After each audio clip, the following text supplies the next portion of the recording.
Imagine buying a newspaper and discovering that the news you're reading is 6 months old. There isn't much that stays the same for 6 months, and the same thing goes for background checks.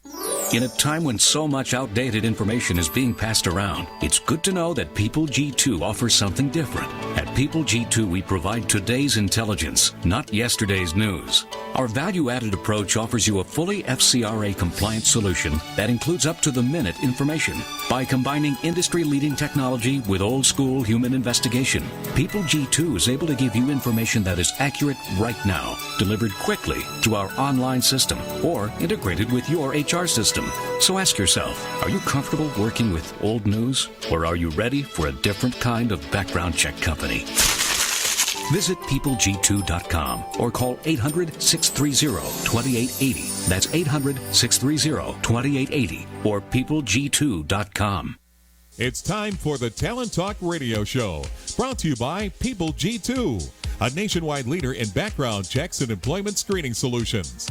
People G2 gives their clients access to the best human capital management and due diligence tools available. They are dedicated to helping their clients with all of their people-related decisions.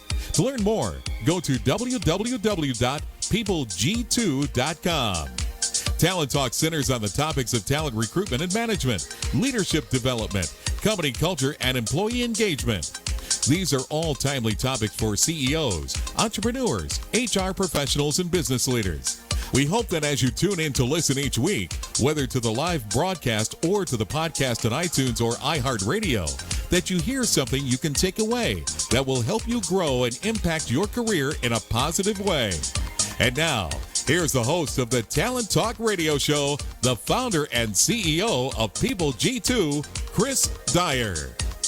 Good afternoon, and thank you for joining me here on Tuesday. It's Talent Talk. It's 1 o'clock, so we're live here in Costa Mesa, and we have two wonderful guests joining me in studio, and even at the same time. So we're not even going to break this up like we normally do. We're having kind of a special show today, and we'll kind of dive into what that means here in a little bit. But let's kind of get through the beginning business here, and that is, I have the kind of the privilege of meeting all kinds of inspiring people all the time, and one of them is Cecilia, who's sitting next to me. We'll get to her in a second.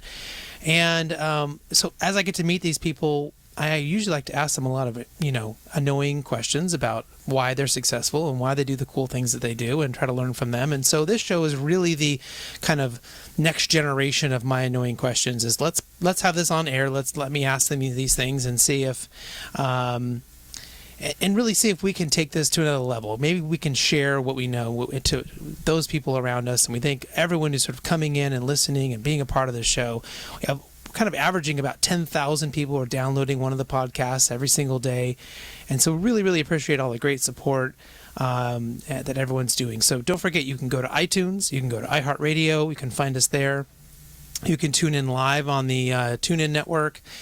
There's so many great ways you can find us. Maybe talenttalkradio.com. There's really no excuse not to listen to the past shows. But let's go ahead and maybe kind of get to the show. Don't forget, if you have a question, feel free to send it to us on Twitter. You can just pop in that question, add at PeopleG2. Hopefully you have enough room to add in the hashtag Talent Talk. That way my producer Mike can find it and he will shoot it over to me. And we'll try to ask our guests the questions if you get us in live. If you don't get us live, because most of you get us after the fact, I'm sure our guests will be happy to answer any questions you have on Twitter afterwards. So, speaking of my guests, today we have Cecilia Gorman. She's the owner of Creative Talent Partners. And then we have Chelsea Szabo. I said it right. Yes. Yes. All right. I've been working on that all day. She's a life and career coach for professional women at Verbal Courage. But the two of them have come together on a new project called Empowership, and we're going to find all out about that here over the next hour, and we'll be kind of going through the show. So first and foremost, Cecilia and Chelsea, welcome. Thanks, Chris. Thanks for having us. Excited to be here. Yeah, I'm really glad. So we are Facebook Living this right now. So if you happen to be on Facebook, we're video live right now with that. You can go to OC Talk Radio and find it. And I think we might also be sharing it on People G2 as well. So go ahead and find us there as well. You can see what we actually look like. That's today it's a good thing because we have two lovely ladies with us, so it's a good thing. And sometimes my guests are as uglier than I am, so it's not a good thing to turn into the video. But let's start with you, Cecilia. Why don't you tell everyone a little bit about yourself, about your core business, and kind of what you're doing, and then we'll give Chelsea an opportunity to do the same. Oh, for sure. Thanks for having me, Chris. So I am Cecilia Gorman. I'm an ad agency training specialist. So I have spent over 20 years working in the advertising industry and just fell in love with helping people and coaching people and tried to figure out how I could do that full time. So I launched my business about a year and a half ago. It's called Creative Talent Partners. Most of my work is coming from creatively minded companies, places where employees are ideating and innovating on a regular basis, and I go in and do anything from a one-off workshop to an extended program to employee coaching to keynote speaking, but all revolving around developing employee potential in some capacity. That's great. And I love you use the word ideation or ideating. That's my favorite strength of my Gallup Strength Finders poll. So yes. I tend to hire people that I have to work with creatively that have ideation as well. That's a really great strength. So, and Chelsea, how about you? Sure. So thanks for having us, Chris. Of course. We're very excited. I am a career and personal growth coach for women. I also do some speaking events, so webinars, workshops, but it's all anchored in helping women fully step into their authenticity and have their honest and confident voice. So it's all about really just owning who you are, maybe owning who you are a little bit more, caring a little less about pissing people off or, Right. fitting in and just really stepping in and taking your career to the next level.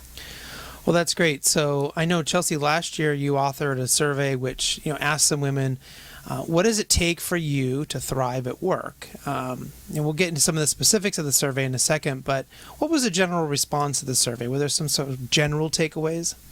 Yeah, there were actually a few, but one of the core takeaways and the whole reason I started this survey was because I wanted to find out, there was all of this talk about outside factors holding women back from succeeding, whether it was they didn't have a seat at the table, there wasn't equal pay, it's a boys' club, especially in the advertising industry, which, Right. I had a 10-year background in. But what I was finding in my coaching was a little bit different, that it was the individual woman that was holding herself back or hurdles and struggles. So the whole kind of goal of it was to see, am I right? Is this more of a factor, at least a driving factor? And that was echoed through the results. So I think that the biggest takeaway is, 1 in 3 women did not identify as thriving. And basically 1 in 3 women also said it was their own inner critic holding them back from thriving. And have you looked at this? Is it a woman-specific experience that you're seeing here, or are you just sort of tackling this through maybe one segment of the workforce? I mean, do you think you would have seen some of these maybe similar answers at some level for men as well? Oh, I'm sure. And I've coached men as well.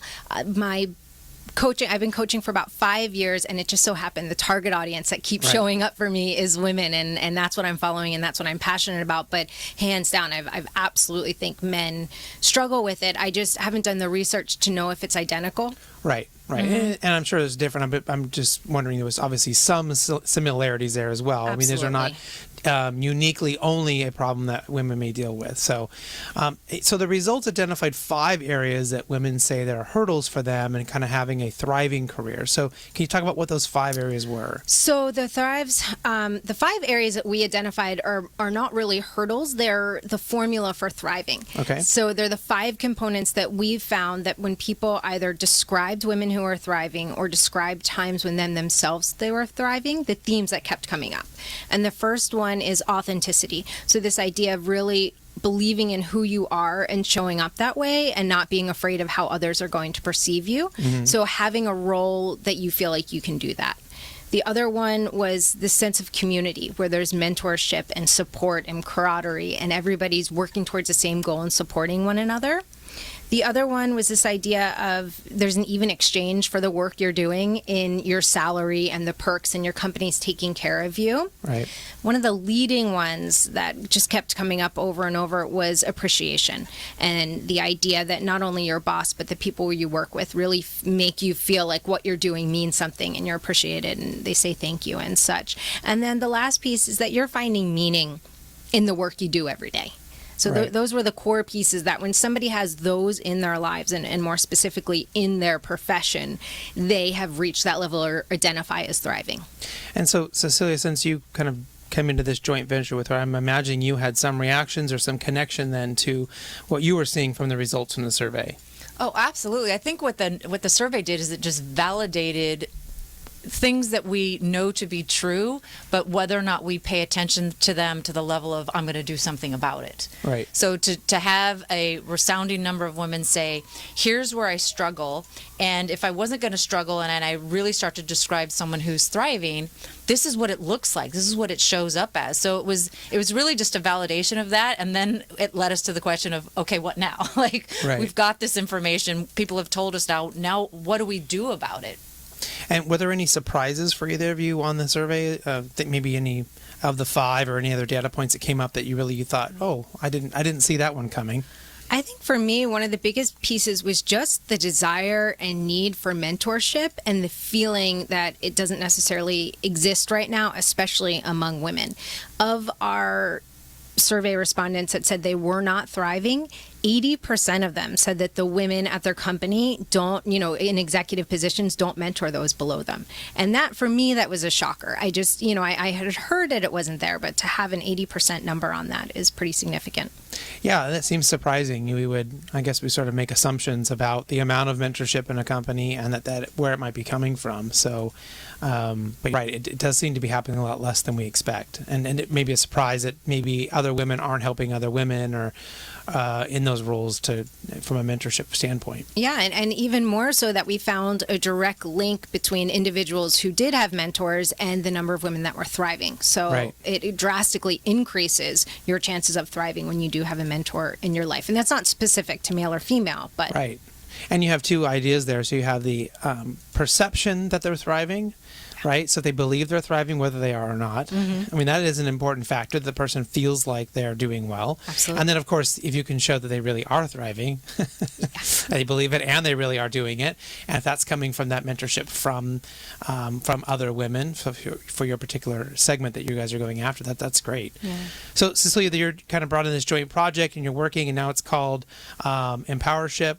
Can you talk about what the program really is? What is it designed for, and how do you hope that you can effectively empower women in the workplace? Yeah, for sure. So when Chelsea ended up with this data, and one of the key pieces was I'm not being mentored. I'm not feeling that I'm mentored. The first question that came to me was, how can we turn mentorship upside down? So from my experience, either working at an agency or being in HR, mentorship programs always start with great intentions. So when a company decides they want to have a formal mentorship program, everyone's into it. The people who are going to be mentored are excited. The people who are going to do the mentoring want to give back, and everyone goes into it with really high regard at how it's going to turn out.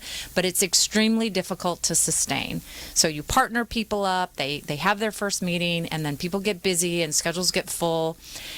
Or the person's uncomfortable really talking about the things they need to because they've been partnered with their boss's boss. So Empowership was born out of that question. How can we turn mentorship upside down? And how can we make it so it's easy for an HR director to support the women at their work? We don't want to add extra work for them. So it really became like, what if we got all the women? What if they turned them over to us and we mentored them for a year, and we got all sorts of content that addressed the issues that they said, these are the challenges to me thriving. We had a curriculum. And so the excitement becomes, wow, we could really touch every woman in a workplace that maybe isn't getting the kind of support that they need to in the width of resources and then the depth of them. So you went back and said, well, what's the good part about mentorship? Well, they get mentored. And what's the bad part? Well, it's a lot of work for everybody. Yeah. So you removed that and made a business out of it. So Absolutely. that's good. I love it. So I think I have written down here, and maybe you can correct me if I'm wrong, that there are 5 parts of the program: mentorship, camaraderie, networking, training, and coaching. Did I get that right? Or am I wrong? No, I think that, I mean, that is a beautiful way to describe it. And honestly, we've had a tough time because first we called it a mentorship program. So when we were initially putting our thoughts on paper, we said Empowership, is a new and progressive mentorship program. But then we kept saying it's more than mentorship. There's community, there's camaraderie, and you're going to get coached, and you're going to have the ability to get your questions and challenges answered. And then there's a training capacity. So it is all of that and more. And it's really about the participation of a community of women that's all determined to raise the level of their ability to thrive in the workplace. Well, I was just going to add that the whole curriculum and the whole 1 year is anchored in the results that we found from the survey. So we're addressing those core struggles that they're going through and giving them the tools, resources in numerous different fashions for them to interact with that, whether it's life-work balance or their inner critic, the confidence, all of that coming into. Okay, I think we're going to take our first commercial break, and when we come back, we'll find out more about this great program and maybe talk a little bit about what they expect the results to be. So we'll be right back after this quick commercial break. Imagine what it would feel like to lose everything. Your job, your home, your family, your dignity. This has happened to thousands of the men, women, veterans, and young adults we serve at Working Wardrobes. What do we do to help? We provide career development services, life skills workshops, job skills training. We provide the perfect interview outfit, and we get clients placed in jobs. Call Working Wardrobes, 714-210-2460. Donate, volunteer, invest, hire. When it comes to pioneers in their respective industries, we all know the Apples, Starbucks, and Trader Joe's of the world. In the realm of recruiting, Decision Toolbox is the industry's best-kept secret, with 90% of their business from referrals and repeat customers. For over 20 years, Decision Toolbox's U.S.-based team of recruiters, sourcers, professional writers, quality personnel, and tech support has perfected a Six Sigma approach to talent management. No matter the size of the project, Decision Toolbox delivers incredible results. A cost per hire less than half of what contingency firms charge, with the winning candidate presented in an average of 14 days, all with a 12-month candidate warranty. With results like that, Decision Toolbox won't be a secret for long. Visit us at www.dtoolbox.com for more information. Welcome back to the Talent Talk radio show. If you're just joining us, we have two wonderful guests in studio today at the same time. We have Cecilia Gorman and Chelsea Szabo. I've said it correctly twice now. I feel like the rest of my month will just be easy now. Just done. As a reminder, don't forget you can tweet any questions you have to @PeopleG2 and use that hashtag Talent Talk. And let's go ahead and kind of dive into that next question. And that was, what do you really hope the end result for these women will be that participate? Is it their own perceived growth, or is there some other measured growth? Are you hoping that they will feel better, that they will actually test better? I mean, what's sort of that end result? So a year's worth of curriculum is a lot, right? There's going to be a lot of conversation going on this, pool of topics that we have. And we can talk and talk and talk till we're blue in the face, right? We can have webinars, we can have monthly calls, but we have to arm women with a tangible to do. So the goal is that we're actually giving people the know-how to be able to show up differently at work because of what they're hearing with us. That we're going to go deep on topics that probably aren't in the normal training realm of what HR is going to bring in, right? Mm-hmm. You're most likely not going to talk for hours upon hours about authenticity or your inner critic. You're just not, because you're going to dedicate those training resources to something that's maybe a little bit bigger or a little bit broader for your employees. So to give them a tangible thing to do, a know-how to act and show up differently is definitely one of our goals. Yeah, and I think when we talk about show up differently, what does that look like? It's stronger relationships with the people you're working with, which ultimately helps the outcome of all your projects. It's a deeper passion tied to the work that you're delivering, a stronger understanding of balance and boundaries and how to set those so you can really thrive in your work. So it's incremental movement in all different areas.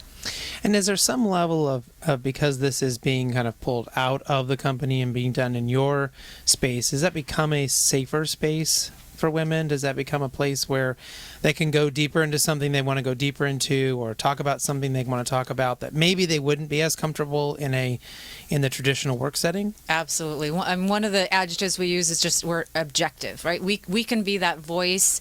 You know, the experience that I have in HR and training and coaching, and the experience that Chelsea has in training and coaching, like we want to be those people that are able to guide folks. And you're absolutely right. They need to feel comfortable expressing the challenges that we have. So we have a closed Facebook community, but people can see your name when you're participating, but we also are giving our members a forum to submit questions anonymously, and those questions go to our advisory board. We've curated 25 women that are executive level to help us in this coaching and mentoring program. And so that question will be submitted to our board, and they'll give answers from their perspective. So I'm sure if one woman has a question about her career that's a little bit awkward or uncomfortable to ask, you better believe out of the whole community, there are going to be other women that have that exact same question. Right. And so you start to have almost like a lot of content there, right? They can go back, people can look at, they can see, they can dive into, they can read. It's almost like an empowered woman's LinkedIn, almost, right? On the wall, right? Without the weird creepiness that's on there sometimes. Well, yeah, and it's a cross-pollination across various agencies, which I think there's power in that, where you can offer up stuff and you're not just within your niche and get outside perspective on that. And everything we do is recorded, archived, and tagged.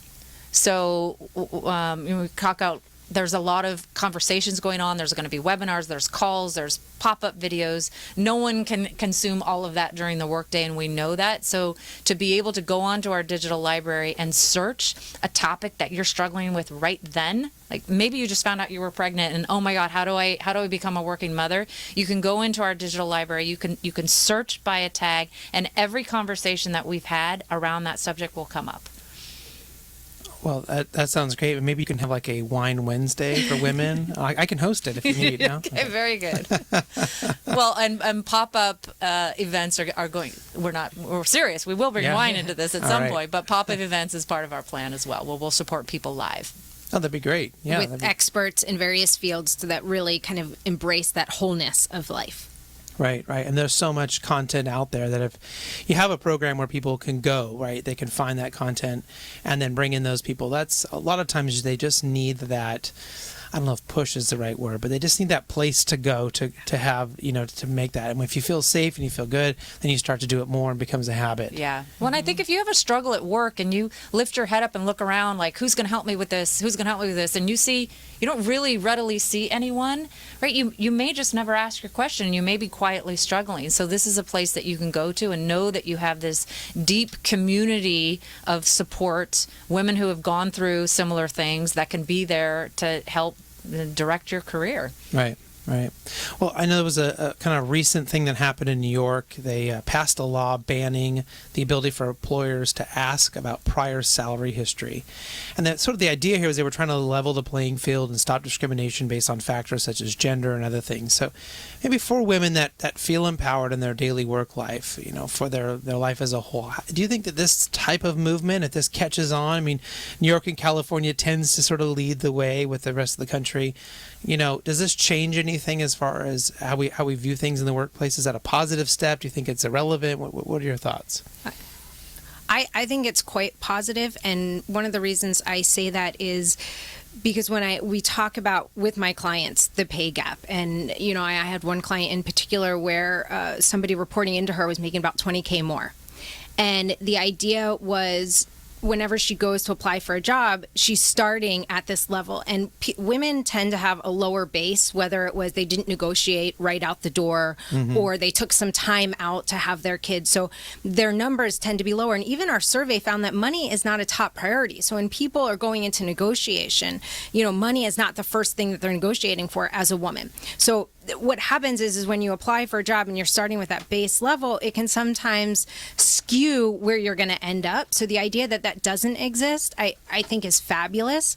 But more so, it's also that's not just enough. The woman also has to know her worth, has to know her number, has done her research, and the joint of both of those, I think, will ultimately continue to move women in a stronger equality. Mm-hmm.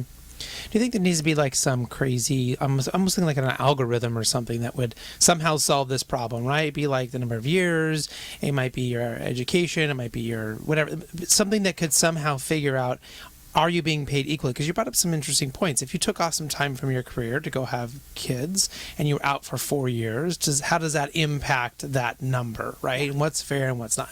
There's so many different things in there. And if we look at just salary alone, do you know what I mean? That gets to be difficult. So I'm wondering, maybe there's some crazy algorithm. Yeah, if somebody invents that algorithm, I think they're going to have it made, right? Because everyone's going to want a copy of that. If Google's listening, they're probably yeah. We just gave it to you. I just gave it. Well, Cecilia, your company, Creative Talent Partners, helps to really kind of bolster leadership and increase effectiveness for employees. So how has your work in that area helped you kind of create a framework for this new partnership that you're doing here for Empowership? Yeah, well, one of the things I'm trying to do in my own company is to not go into a company with just a one and done program. I get hired a lot for one-off workshops, and certainly people, when they hear about a topic, it raises their awareness and they're poised to make change on whatever we've talked about that day.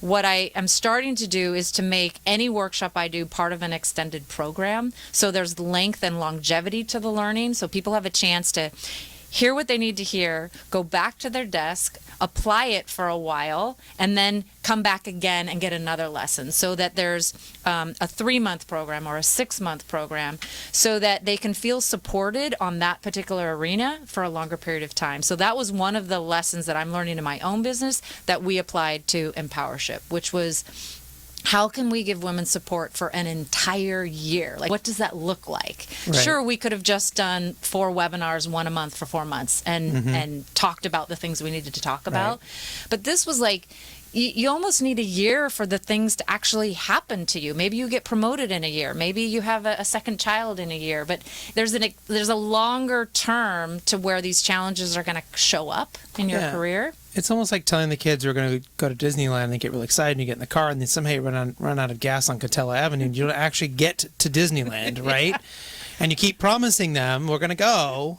And that's sort of what a lot of times these programs do. Get people really excited. I'm going to end up in this great place. I'm going to get motivated. I'm going to get empowered. And then we don't reach the finish line. So it sounds like you're sort of really trying to get that in there. How do you have that full experience, take them all the way through? And I think it's the application part of it. We want them to learn something, to digest it, and then to go back to work and actually start applying and seeing how that works for them, and then have a place to come back and ask more questions too. Right. Well, and also the accountability. Now they have people there cheering them on, checking in. They have goals, that idea of really being responsible for that forward action, because anybody can go to an event, but if you say, oh, that's great content, and then you do nothing about it because we're all busy or whatever it is, this just helps make sure that you're checking the marks along the way.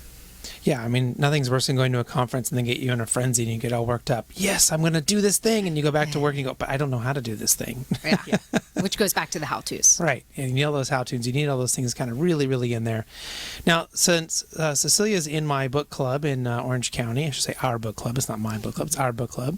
And I know more about you, but maybe you could kind of give everyone a little background of kind of your walk through HR, your career, of kind of how you got to this place, so that know a little bit more about you. Sure. So I always say I was an accidental HR person, right. So it wasn't in my line of sight at any time. But no matter what job I had, I always had one foot in HR's office. I always wanted to know what they were up to.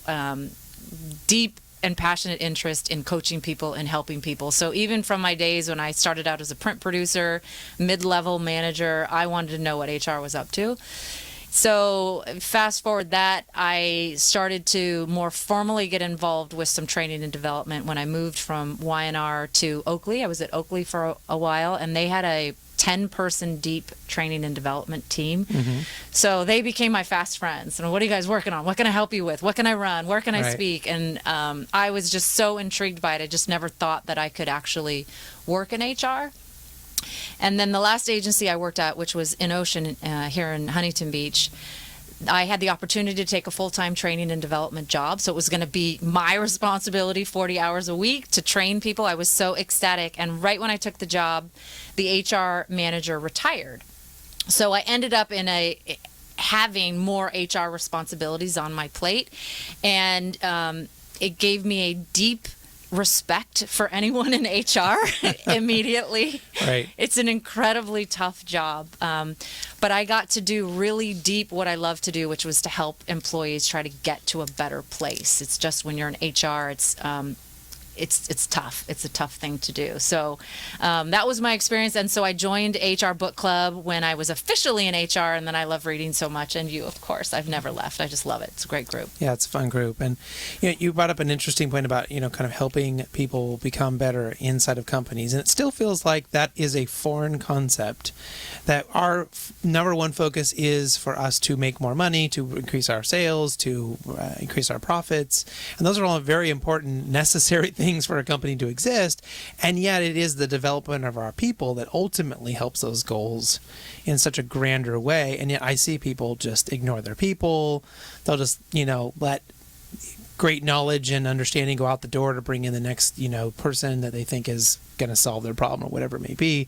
And so do you kind of see that correlation between that development and the ultimate kind of company goals as well? Yeah, well, one of the things Chelsea and I created coming out of her Thrive Project survey was something called the Thrive Factors. And if you go back to your days in Psych 101 back in college, where you had Abraham Maslow's hierarchy of needs, our Thrive Factors is similar. So it's a triangle, and it shows you the 3 layers of employee needs. And this is not gender specific. This is anyone. Right. And foundationally, what a company needs to do to get into place, the basics, at the bare minimum, people need to know what their job is. You need to have fair and competitive benefits. You need to have a safe environment within which to work.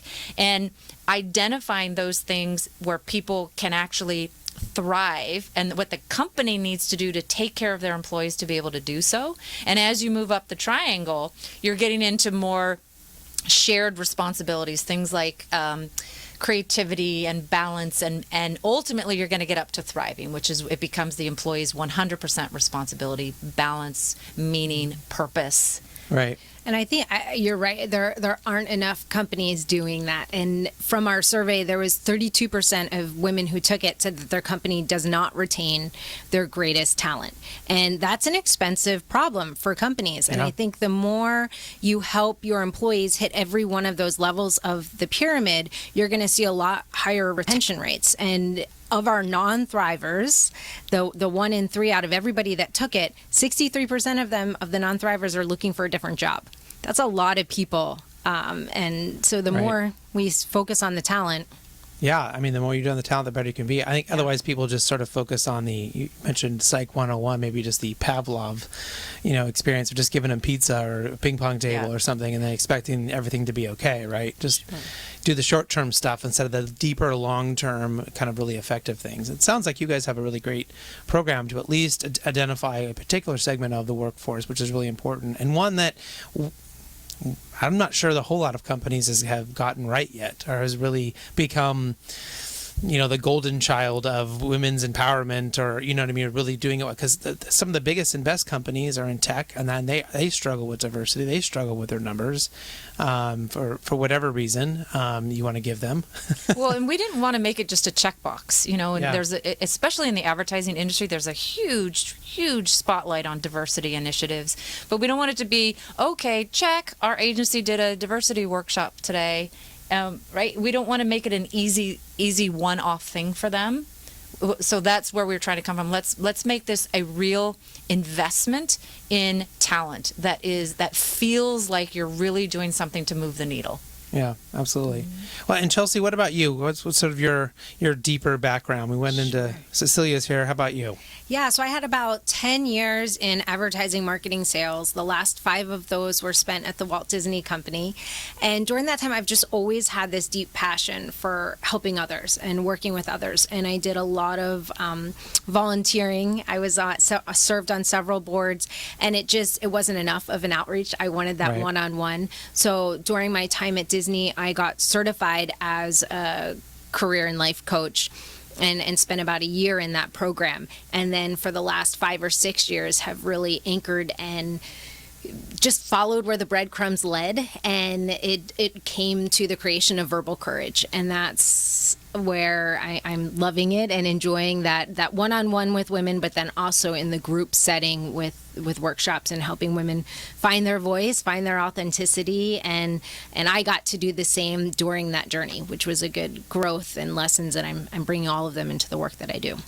And Cecilia's in Orange County, you're at Santa Monica. And so for both of you, your clients tend to be a bit more localized, or are they just kind of all over the place and it's sort of irrelevant where they're located? For I tend to be in the LA advertising area space for with companies and workshops and webinars, but there's only a few of those.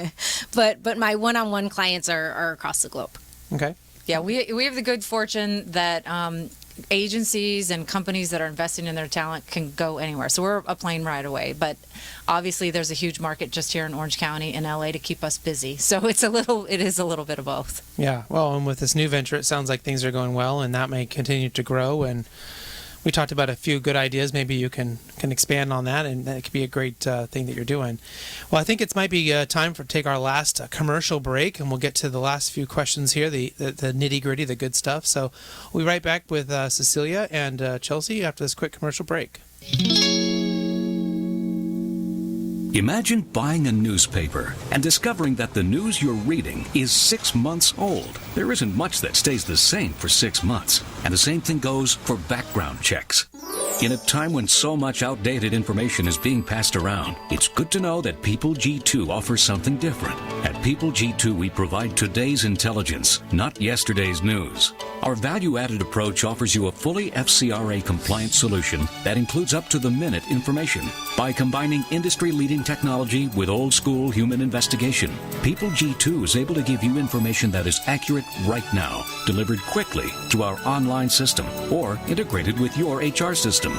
So ask yourself, are you comfortable working with old news, or are you ready for a different kind of background check company?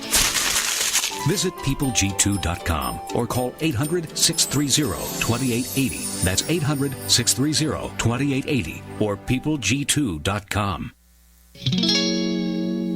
All right, welcome back here in the last segment on the Talent Talk Radio Show. We have Cecilia Gorman and we have Chelsea Szabo, both here from Empowership. And we are just in the home stretch here. We're going to kind of get the last few questions. Want to make sure we get some of our favorite questions. But first, I thought maybe I'd ask both of you this question. Love to hear your answers. As successful businesswomen, what have you learned the most about leadership and empowering the talent around you?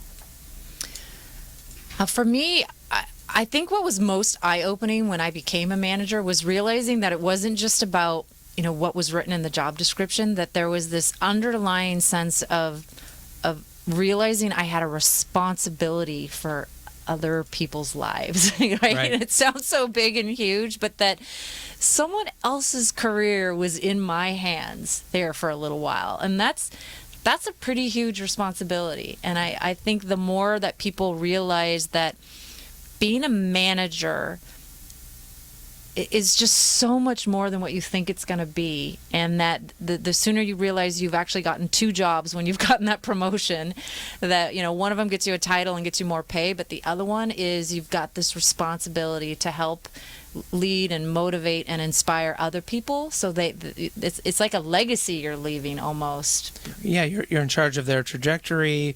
You're in charge even of almost their short-term happiness, right? I mean, things aren't going well in your department or with them that you go home and think about it at night. I mean, yeah, absolutely. Gallup tells us, the number one dissatisfaction with employees when they're disengaged is their manager, right? So that's a huge part of it. Yeah, bad managers really kind of brings in a lot of stuff. There was a real interesting study in a book called All In. I don't know if you've read it or not, but they talked about this hospital group, I think in the Bay Area in California, and they took all of the managers from all the departments and they switched them.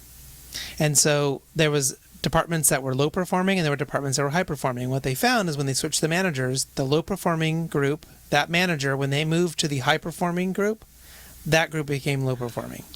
So it wasn't the people and it wasn't the training and it wasn't their process. It was just crappy manager. Absolutely. Which, yeah, right. So part of my business is coaching new and struggling managers. Right. I don't think I will ever have a lack of business. That's in right. that area. Yes. Well, and what about you? Yeah, for me, especially, and I see this a lot more with coaching managers, and this idea that there's an anxiety that I'm a manager. Now all of a sudden I have to be somebody different. I have to take on all these different traits. I have to show up differently. I can't make mistakes. I have to, and then almost they become like a facade, a fake person, and employees can't relate to them. They're afraid to come to them. So, but in reality, that just causes greater disconnect. So the more you can embrace who you are as a manager, bring in all of your traits, and allow others to do the same, you're going to hit that next level. Yeah, and you talked about mistakes, and I love that one because we want our people to tell us about the mistakes that they're making because we can help them.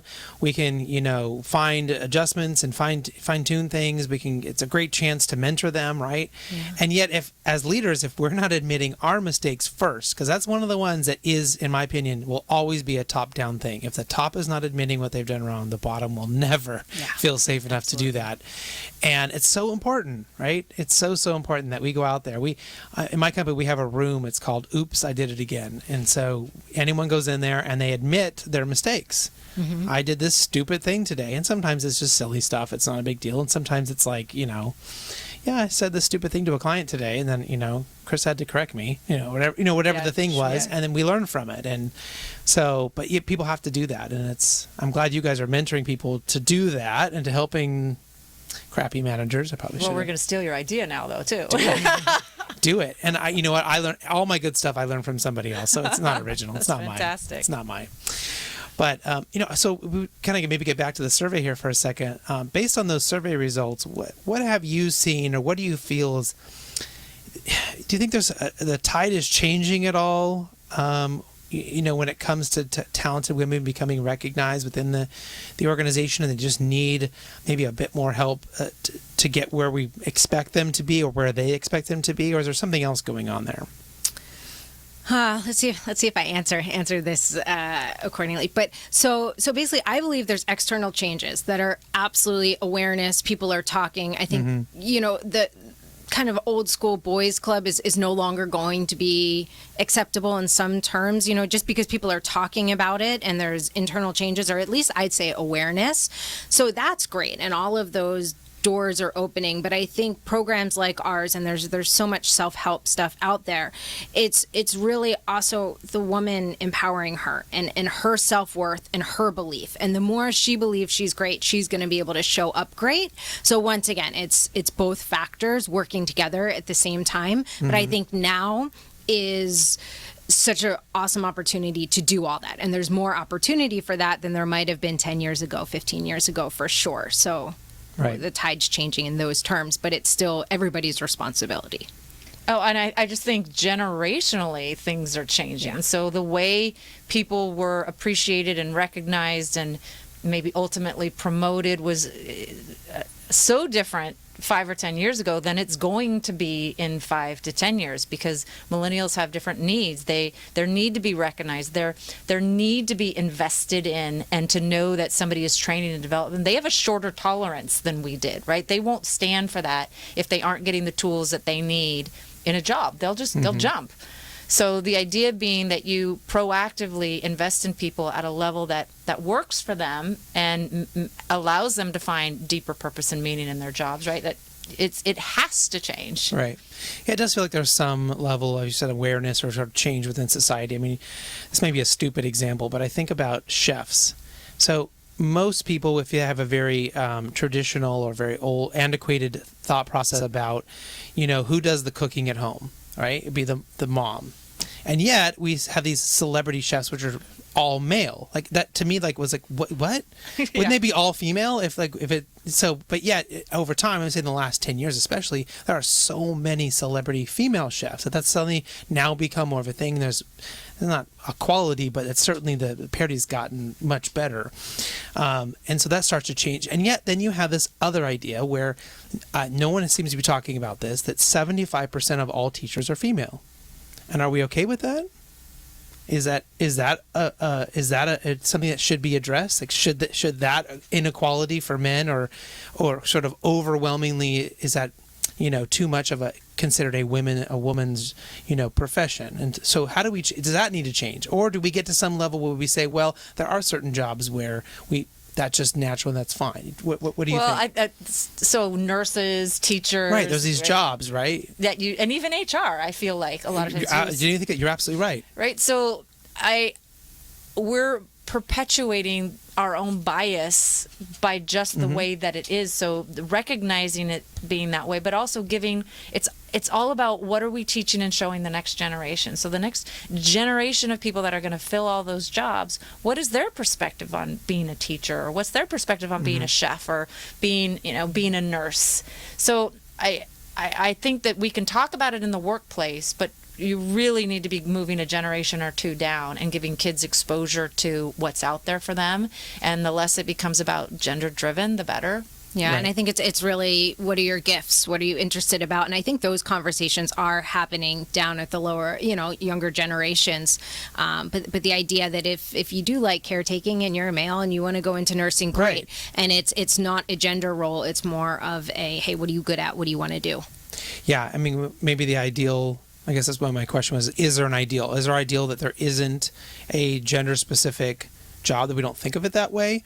Or is it that we maybe accept and say, well, there are certain jobs that may be more gender-specific and we're okay with that? And I don't know what the answer is to that.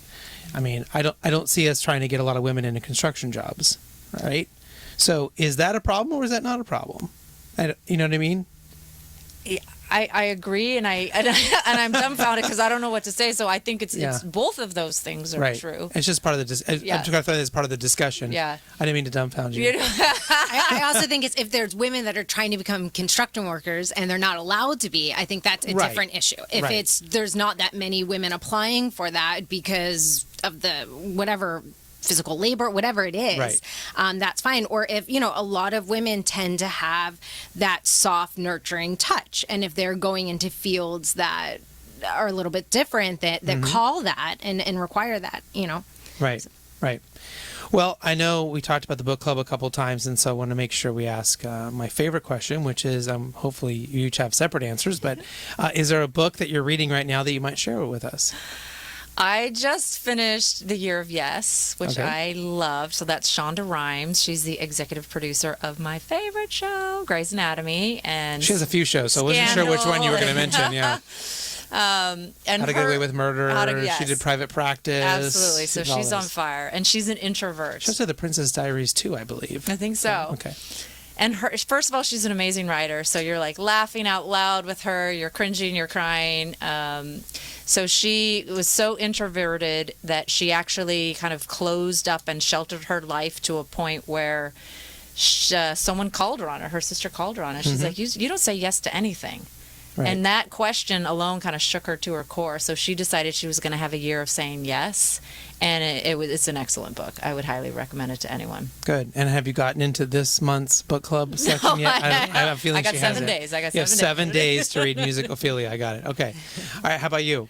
I'm rereading The Gifts of Imperfection by Brene Brown. And I think anything by Brene Brown is awesome. fabulous and a must read. Yeah. But this one in particularly it's a short and quick and easy read. So for anybody, Sign me up. super busy, it's great. But it just gives you permission to be who you are.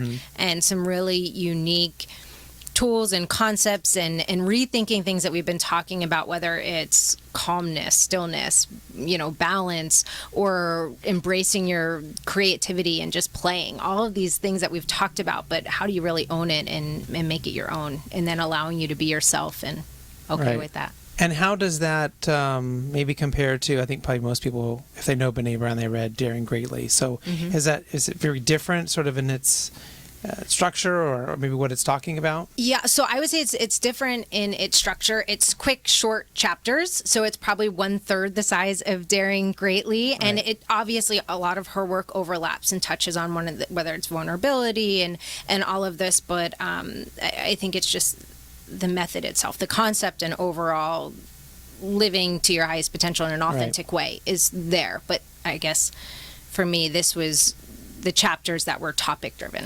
Her books are usually the ones that I might suggest for someone who's struggling with being able to admit mistakes, being able to admit, because usually it's a vulnerability thing. They don't want to look vulnerable. That's really the kind of deeper thing. And so I've given a few of those books to people who look at me strangely like. Well, yeah, and it doesn't even just come down to admitting mistakes. It might be admitting your feelings or admitting your honesty, and just kind of being seen. Right. Yes. Right. Well, you both have mentioned just a ton of awesome things. I'm sure someone could listen to this 100 times and get something new out of it every time from all the great things you guys have mentioned. But if there was one thing that you really wanted somebody to remember, if they were only going to remember one thing, they have some neurological disorder, they can only remember one thing at a time. What is that one thing that you really want them to take away from this conversation today? Cecilia? For me, it's that investing in employees doesn't have to be difficult. That we're offering a solution that's easy and relevant and progressive and encompassing. And I think when at least the HR directors I know, when you think about how am I going to develop my employees, it's kind of a daunting thing because, maybe you do have a budget, maybe you don't, maybe you have 300 employees or 50 employees, and it's this puzzle you have to put together. So for me, it's knowing that there's a resource out there that actually really aims to make an HR director's job easier with something that's even better than they could have done themselves. Right. And how about you, Chelsea? Yeah, for me, it's also humanizing the career growth. And how do you, there are ways to do that, and it's where it has to go. So look from an HR director standpoint, you have your employees and you want to bring them up. It goes beyond surface techniques. We really got to work on what's going on inside of them. It's to really help them reach that next level. So there's a whole progressive step that needs to be taken to really enhance employees' direction. Well, great. Well, how can people get a hold of you if they're interested in working with you individually or they want to know more about Empowership? What's the best way for them to reach each of you? Empowership.me is our website. And LinkedIn, obviously, is a great place. And then our email for Empowership is admin@empowership.me. But we have packets that can be downloaded specifically for HR directors on our site. So if they want to hear more about it, and then there's links to contact us and set up a call on our site. Great. How about you, Chelsea? So it's the same. Cecilia gave for both of us. So that's our team Empowership contact. Perfect. Well, hopefully you can reach out to them if you're interested in learning more. I want to really thank both of my guests today, Cecilia Gorman and Chelsea. It's Szabo, but it's spelled Szabo, which is why I've been celebrating my ability to say it correctly, in case you want to look any of them up on LinkedIn or wherever. Hopefully you've gained something that you can use in your own career in a positive way. Next week, my guest will be Val Brown, founder of Visual Bridge Communications, and also Paul Claxton, CEO and founder of Reciprocity ROI. So until then, do what you love and show the world how talented you can be today.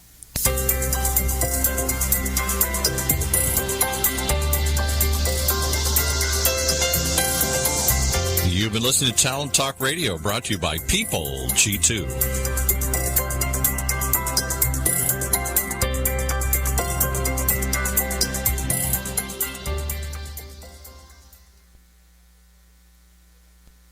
Imagine what it would feel like to lose everything. Your job, your home, your family, your dignity. This has happened to thousands of the men, women, veterans, and young adults we serve at Working Wardrobes. What do we do to help? We provide career development services, life skills workshops, job skills training. We provide the perfect interview outfit, and we get clients placed in jobs. Call Working Wardrobes, 714-210-2460. Donate, volunteer, invest, hire. OCTalkRadio.net.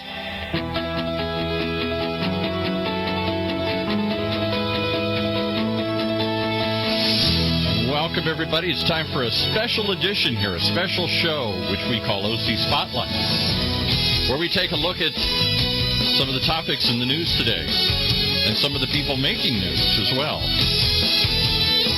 We We try and find the most amazing people doing the most incredible things right here in our own backyard, right here in Orange County. And today, we're going to take it a little broader than we usually do. Normally, we're just focused on Orange County discussions, but we have a special guest coming through town, and I wanted to take the opportunity to meet him and to pick his brain on all of our behalf, because as you'll hear in a moment, he's here to talk about a topic that is splashed all over the news these days.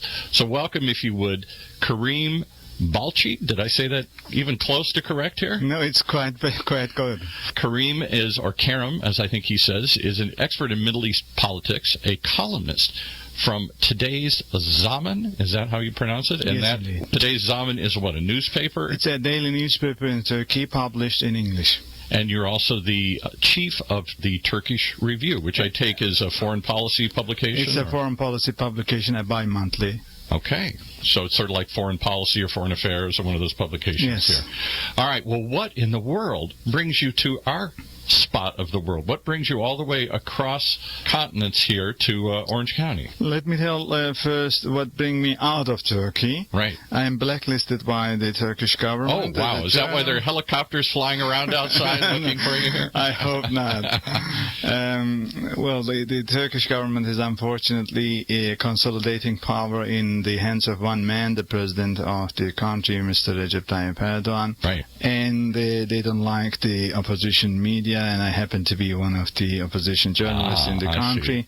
So they took me out of the country. It's a self-imposed exile to prevent any possible arrest. So you're not going back then to Turkey in the foreseeable future here? Well, when the president goes out of the country, I will turn back to the country. Okay. Well, all right. So, and specifically, you're here at the invitation of the Pacifica Institute.